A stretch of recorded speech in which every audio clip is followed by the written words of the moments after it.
Welcome to Overtime the Podcast, a show dedicated to all things watches, with a special love for microbrands and their affordable range. I'm your host Praka, and some of you might know me as Kinda Average Watches. Join me as we explore new releases, share tips on building your collection, and put in some overtime with hands-on reviews of the latest watches.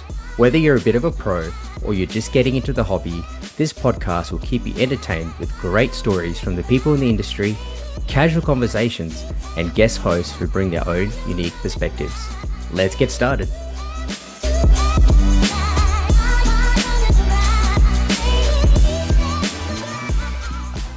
G'day listeners, welcome to Overtime Podcast, proudly sponsored by Watchpoint.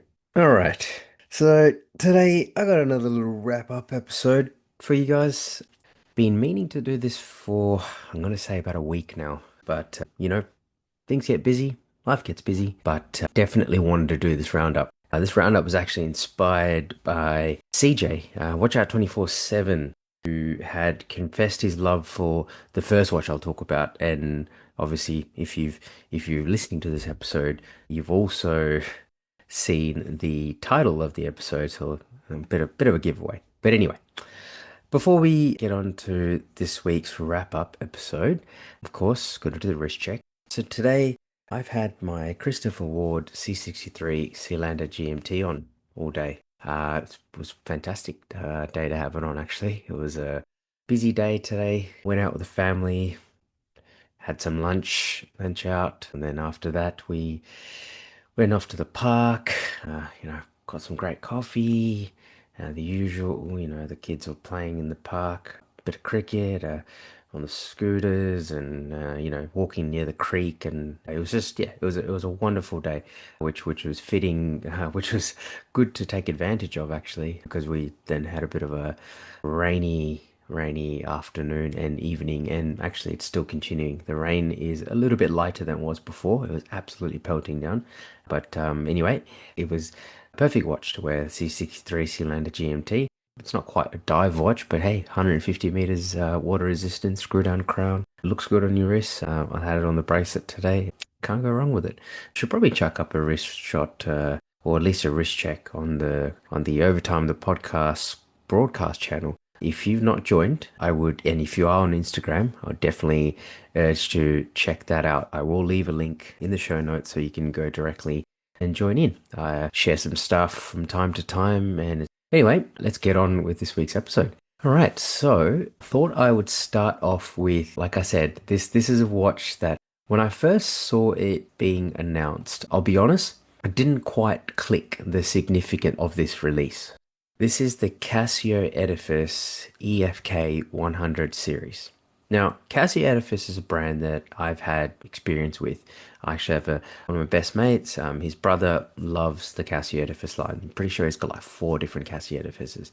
But Casio have always been in the quartz game, whether that be quartz analog watches or digital quartz, which of course, the classics F91W and A100, A180, and then of course you've got all your G-Shock, and that's a whole other sub-brand. But Casio have always been about quartz watches and digital watches, and to have Casio release a mechanical watch, I guess the initial significance of it didn't quite hit until I obviously checked out the forums and watched the video. If you haven't seen Jody's video about it, you've got to check it out. And of course, having chat with CJ, Watch Out 24/7 on Instagram, who went through, it's one of his favorite brands. I think it is his favorite brand. When he went through the significance of it, and he basically said, man, this is history. And I said, well, you're right, actually, it is history. Anyway, enough of the introduction. What is it? It's a three-hander, a very simple three-hander with an integrated style bracelet, and it has a variety of different dials, of course. The one that probably stand out to me the most, which was a forged carbon fiber dial. It looks super cool. You've got a bunch of other dials as well. You've got green, blue, white as well. So very, very nice looking dials, very well finished looking hands from what I can see from the photographs as well, and it looks a part of a nice everyday wearer. Of course, I must say that they have done a fantastic job in terms of case size as well. You're looking at a 39 mm case size, which I think it's sort of hits perfect for a variety of wrist sizes. 43.5 lug to lug, fairly short, 12.5 high, great. And it is only a 100 meter water resistant watch. I don't think it's a screw down crown though. So it has a display case back. It's a custom rotor, Edifice, Casio custom rotor, or as I say, they've etched it on. Looks it probably is the regular rotor for an actually, no, a lie. It's definitely not a custom rotor. It's a NH35 on the inside, and it does say NH35, but it does also say Edifice Casio on the back as well. The dial itself, I'm looking at the forged carbon. It's really cool. You on the outset, so near the minute track or just inside of the minute track, if you've got concentric circles running around the outside, and then which takes up about 10% of the dial, and then about the remaining 90%, it's like a nice forged carbon sort of dial, which is really cool. I think it looks the part of a nice sports watch. Do like the green as well, must say. Do like the green. Definitely looks cool. Why is this any different to any other sort of steel sports watch out there? Because, like I mentioned from the start, it is history. It really is. Casio coming into the mechanical game is huge. What does that mean? Casio sells so many watches, right? They're up there with your Seikos, your Rolexes, and everything else in the world. They sell a lot of watches, but they've always been selling quartz module watches. And to get into this game, it opens up a market, I think, for people that only normally collected Casios, and now they're collecting, now, they go, oh, okay, cool. Might get into this mechanical because Casio or Edifice released this model. And then that might open up that collector or that type of collector into the mechanical world. And also, I did see a really interesting video from Mark from LongIslandWatch.com where he speculated, or rightly or wrongly, I'm leaning on the side of he's probably right about the supply of NH35s. He mentioned that he was finding it hard, or his manufacturing partners came back and said, "Hey, we're actually finding it hard to source NH35 movements, so consider switching to Miyota movements for your next batch or something of the various models." So, which is very interesting. So, I wonder how many NH35s they have secured from Seiko in order to make these. And I assume this is just the first of many different releases from the Casio Edifice line, or even the Casio big brand itself, releasing mechanical automatic watches. Yes, check it out. It's a piece of history. I think it is being released, not quite yet, so August. So next month, it will be released, and it will be going for 340 US dollars, which is interesting. Probably a little higher than I thought it would be going for, but hey, that is the retail price, so it might not be as much in a couple of months' time. I must add in as well about the forged carbon dial. There is a forged carbon case as well. So it's a carbon fiber case, sorry, which is really cool. So this one is only weighs 87 grams. So the other ones weigh 148 grams, which are the whole case bracelet is stainless steel, of course, and then there is that forged carbon dial. But then there's also a model which is the entire thing is combination of carbon fiber, reinforced plastic, and stainless steel, which is pretty cool. Oh, and I must add, they are giving you sapphire crystal. At this price point, Seiko still doesn't give you sapphire crystal, so I'll give them props for that. Anyway, check it out. I will leave the links in the show notes, of course. Think this is going to be a hit. I'm almost certain this is going to be a hit. And the prices, like I said, it was 340 US dollars for the white, green, and blue dial. The forged carbon dial and the stainless is 379 US dollars, and the forged carbon with the forged carbon case is 515 USD. Okay, we'll move on to the next one. So the next one, this one is a Kickstarter brand, or not really a Kickstarter brand. I'll take that back. They're actually a micro brand that always seem to release watches on Kickstarter. Now, I'm not sure whether this is their business model all the time, but the last few times I have seen them release a watch has been through there. So this is the Xeric. Xeric makes some pretty out there watches. They have made watches that have a jump hour before or a retrograde, but this one is a fun summary or just a fun piece they've released. So they're calling this the Retroscope. It has a jump hour disc and a retrograde minute hand, and it really looks inspired like a 70s rally. I'm getting feels of Autodromo in here. That was the first thing that popped out when I looked at this in my mind. And it's just a cool way of having a jump hour. I have seen a couple of affordable jump hours being released, namely Chinese brands like Merkur, Pierre Paulin, which I think is actually under the same arm.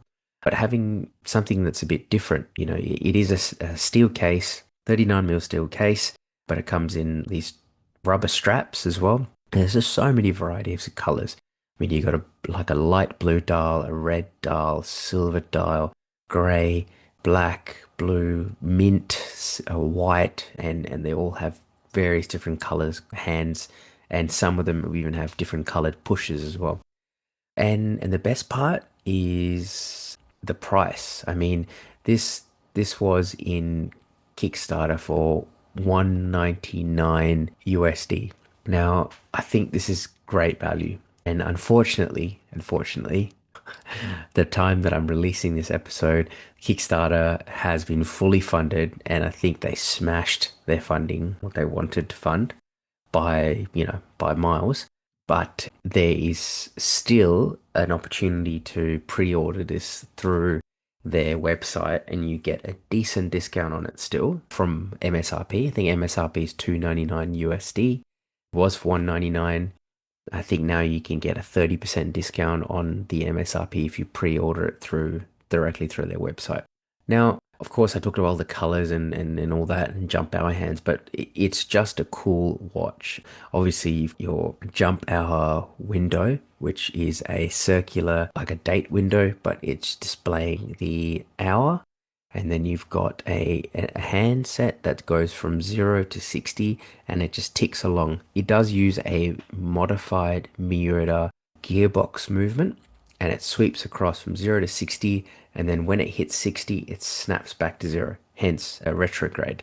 And then the jump hour mechanism changes the hour from say 9 to 10, 10 to 11, etc. as it hits that. Super cool. I'm really feeling this design as well. Kind of kicking myself for not backing this. However, friends of the podcast and who are local to me as well have picked some of these up. So I'm really looking forward to checking it out in the flesh as well. It's just a fun piece, and like I said, you still can pre-order this. I think 30% off from 299, so you can still get it for 209 US dollars. That's pretty good. That is really good.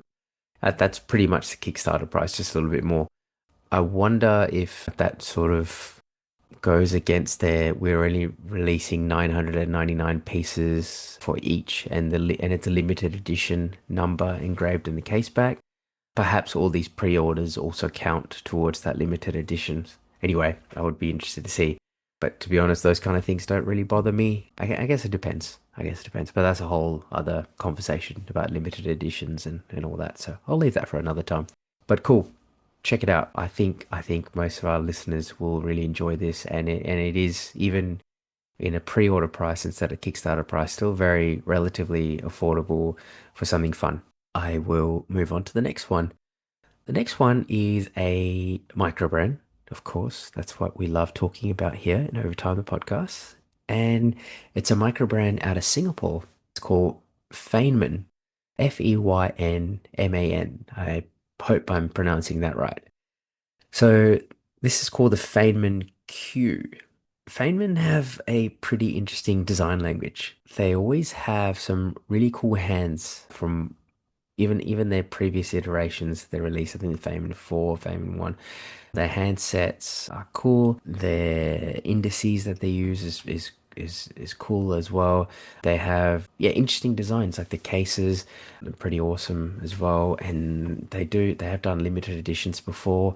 That they do some really cool stuff out of Singapore. Now, This one, though, is, I think, probably their most daring yet. And this one's called the Feynman Q, like I said, and it is full of gemstones. Now, stone dials seem to be the flavor of the month or the flavor of the last year or so. I think I spoke about this in the 2025 Q&A episode or introduction to 2025 Q&A episode and about predictions. I definitely said, along with many other people, of course, stone dials, this is it. This is the year for it, or it will be the flavor of the month for a while. And I think when done right, it can really add to the aesthetic of the watch and the purpose of the watch. Now, this case is out there. It is like a rectangular shape, but it's also, I don't even know how you would describe this, to be honest. It is just a shape of its own. It is like an octagonal, rectangular looking shape, and it's just very different. It almost looks futuristic yet vintagey at the same time. There are four different dial variants. You've got Tiger's Eye, which is again beautiful, and that comes in like a gold PVD case. And the other variants all come in a steel case, and then you've got like a turquoise gemstone, a lapis style, lapis lazuli, with like a nice, beautiful blue, dark blue, and yeah, so those are the four different variants. I am particular towards the tiger's eye just because the gold and the tiger's eye seem to match really well. But the lapis is also beautiful. Lapis with the steel case comes out really nicely. And what's interesting about this is the handset. The handset is a bit wild. It's like crooked yet looks uniform with arrowheads. So it's not a straight out to an arrowhead at the end of the minute and hour hand. It's like a crooked hand and then it's got that. And then of course their second hands are that it's a small second, and it's in Chinese characters in the 12 and the 6. And then the second hand itself is a almost like I'm gonna say it's like a curved teardrop, and it almost looks like a elongated curved teardrop as the small second hand. It's beautiful. I think it goes that second hand goes with their previous design language and some of their previous models. Their hour and minute hand seem a little bit different to their usual, but I think it still works. It still looks really cool. Now, this one is powered by the Swiss Ronda caliber 1014 quartz. So it's a quartz model, and again, the case is fairly small. It's a 34 millimeter case with a lug to lug of only 38. So I think it's smaller than most people would wear.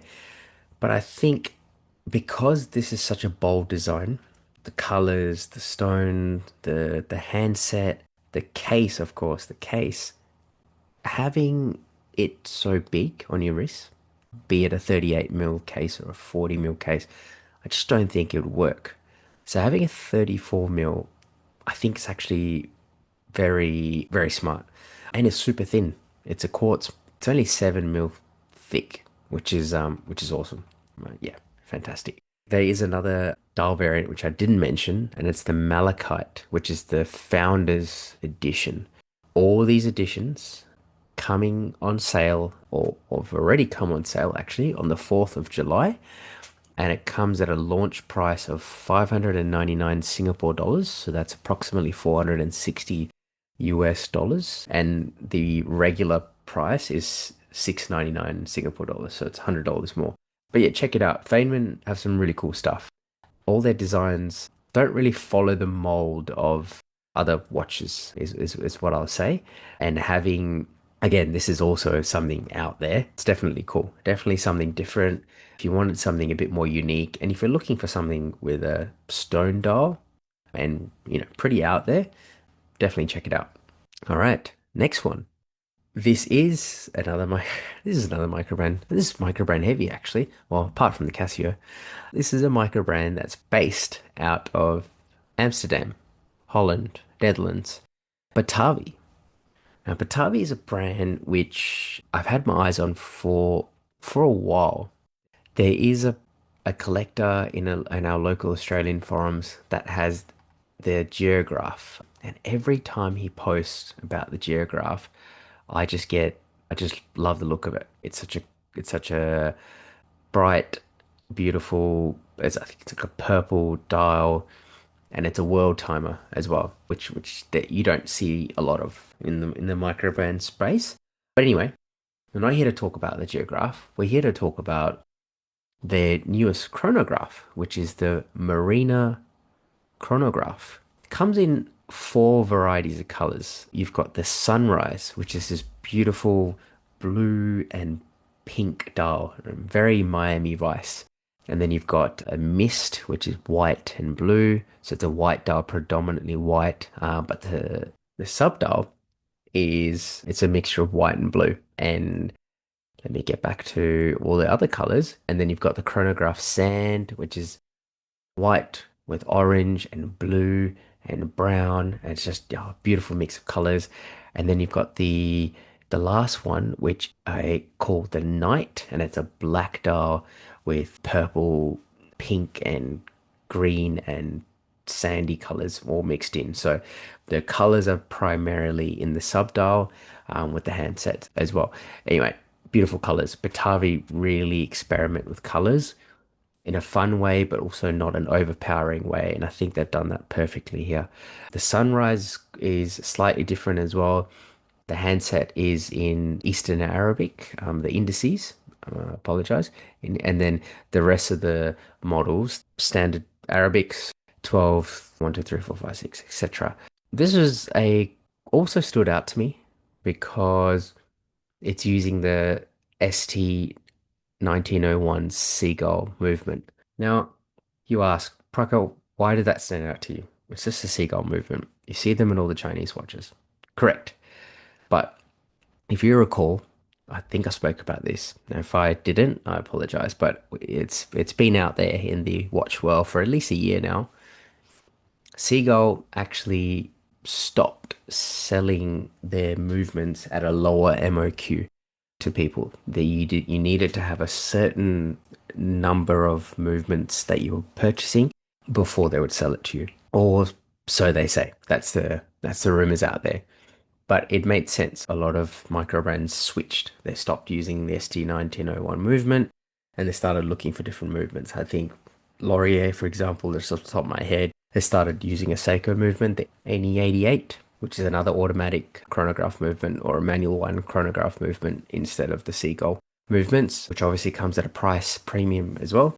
So I did find it very interesting that they managed to secure Seagull movements for their watch. I must talk about the dimensions. It's a 38 millimeter, so it's a classic dimensions, lug to lug of 46 and thickness of 13 and a half.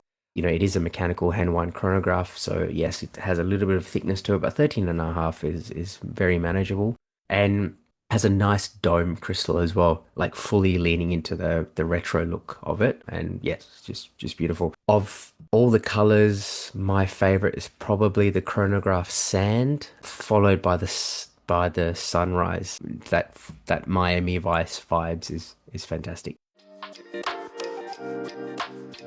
If you're into microbrand and independent watches, which you clearly are as you're listening to this podcast, you got to check out Watchpoint. Watchpoint is the newest destination in Melbourne, Australia for microbrand and independent watches. But it's more than just a brick and mortar store. It's a hub for watch enthusiasts. Come check out brands such as HZ, Bazel, Second Hour, RZE, and Montbray, and other exciting watches you won't find anywhere else. Watchpoint is also your go-to website for buying said watches, exploring microbrand profiles, discovering new releases, and staying informed with editorials, industry insights, and buying guides. So if you're keen on trying out your favorite microbrand watches, drop into Shop 304, Level 3, the Block Arcade on Collins Street, or visit watchpoint.com.au or check them out on Instagram at watchpoint.au for more.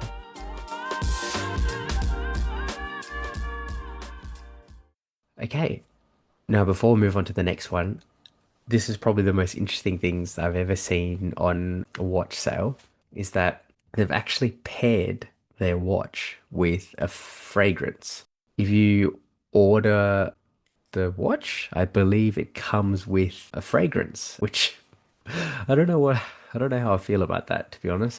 But I guess brands give out stuff like that all the time, right? They give out merchandise, I guess, but usually it's like a pen. So giving out fragrance is interesting. But anyway, apparently the top notes are bergamot, grapefruit, and lemon. So do with that information how you how you like. But it is interesting. It's very different, quite bold. I'll give it to Batavi. I actually like that. I like that a lot. But anyway, check it out. Links in the show notes as usual. Yeah, super cool chronograph. Should I mention the price? Oh no, I didn't mention the price. Apologies. 649 euros. So probably a touch on the higher side for an, I guess people will say, for a seagull movement chronograph. However, the movement is one thing. There's everything else around it as well. It's a really well made looking watch. And from everything that I've read of Batavi, they make some really cool stuff. The case and the bracelet looks really well made. The bracelet is usual, comes with a micro adjust and all that as well. And yes, it just looks very good. And it comes with a quick release bracelet, so you can quickly swap it out to something like a rubber strap for something a bit more fun. Yes. Let's move on to the final one on today's list. This one. Okay. So I'm really sorry if I mispronounce this, but this is called the Sgowt by Orwaith J. Sarnowski, which is a Welsh microbrand. So Sgowt, I actually saw this watch a while back before it was released or before it came out that it was going to go on Kickstarter and everything else. So yes, this is another Kickstarter one, but I did see this in the microbrand forum. They're calling this the anti-feel field watch. Now, I don't really know what that means if I'm being honest. However, it is a beautiful looking watch, is all I'll say. It is looks like an everyday wearing watch, sports watch.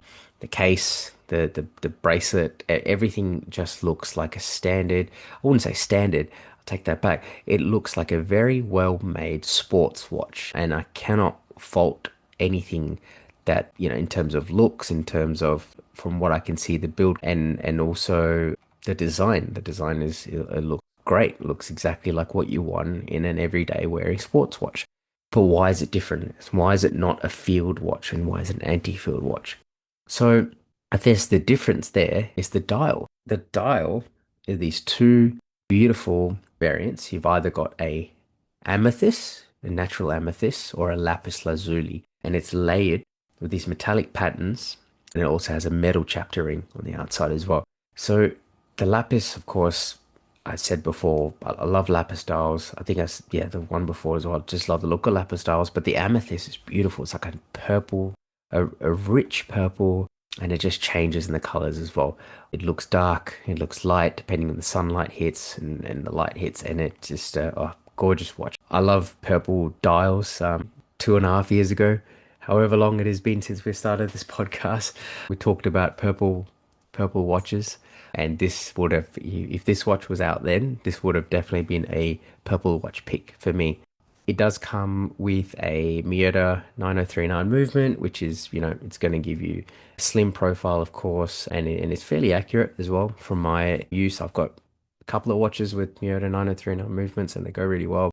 And on the back, it does come with a display case back and a custom rotor and like a proper custom rotor. It's not just a rotor that's had some engravings on it, which is like for example that Casio Edifice before. It's got an engraved Welsh dragon, and the rotor is that it's like a Roman artifact. So I believe this is a very Welsh design, which is cool. It's a nice gold mixture of gold and like a green. It definitely looks different. Now I must say that rotor noise might be a thing. I know people have mentioned 9039, the Miyota 9039 movement or Miyota movements in general, the way, I guess it's a unidirectional rotor and it spins quite easily in one direction. But the downsides of that is the rotor is a little bit louder. Usually though, if it's a closed case back, the sound is not really an issue. But if it is an open case back, the sound can be higher than normal. Does it bother me? No, not at all, not really. But it can bother some people. So just FYI. I think where this stands out though this watch is actually taking it off the bracelet. As well made as the bracelet looks, there is a photo on their Kickstarter, and it's on the purple amethyst style.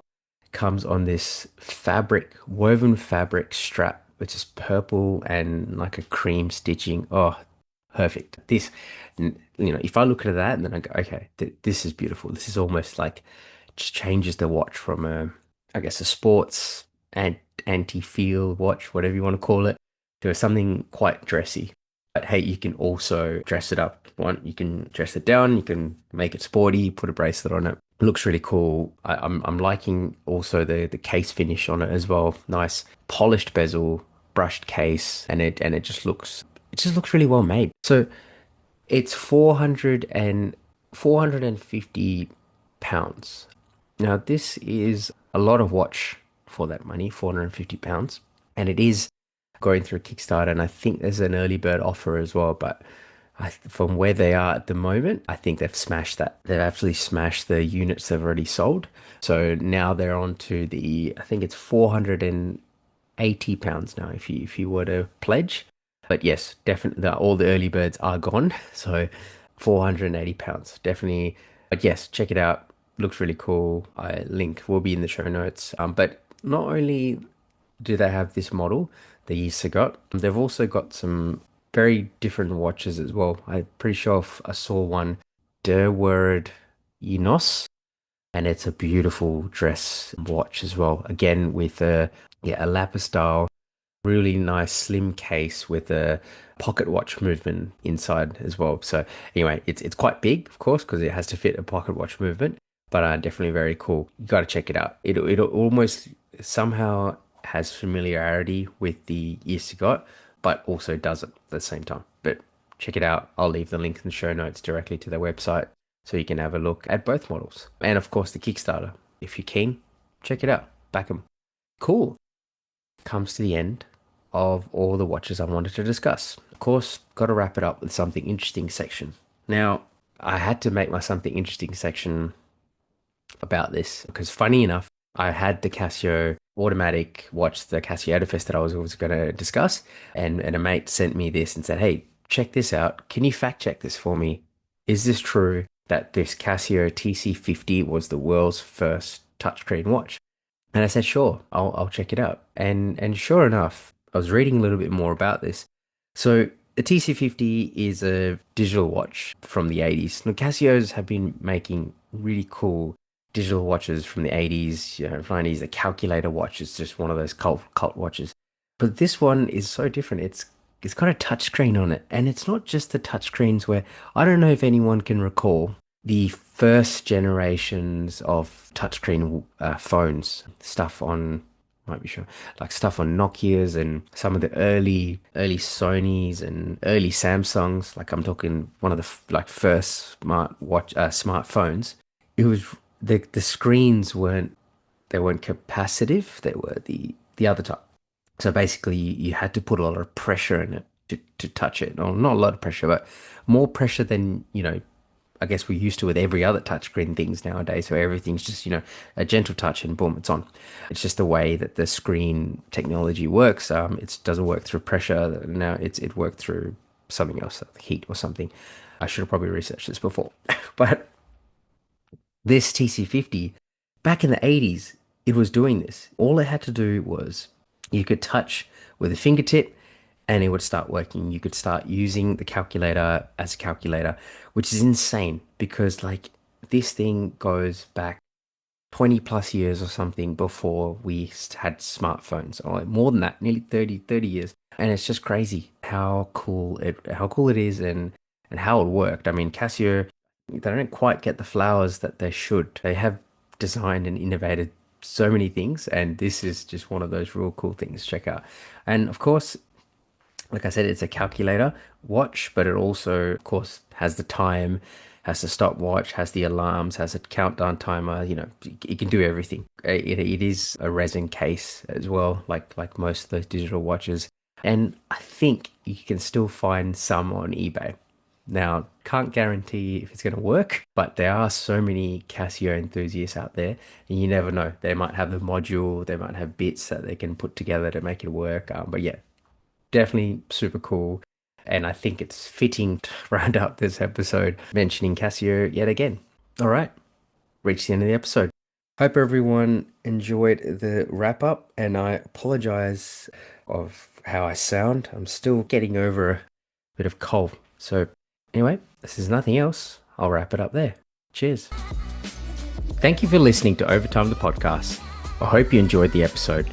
You can find us on our Instagram at Overtime the Podcast, at Kinda Average Watches, or flick me an email on overtimethepod@gmail.com. I appreciate your support and value your feedback.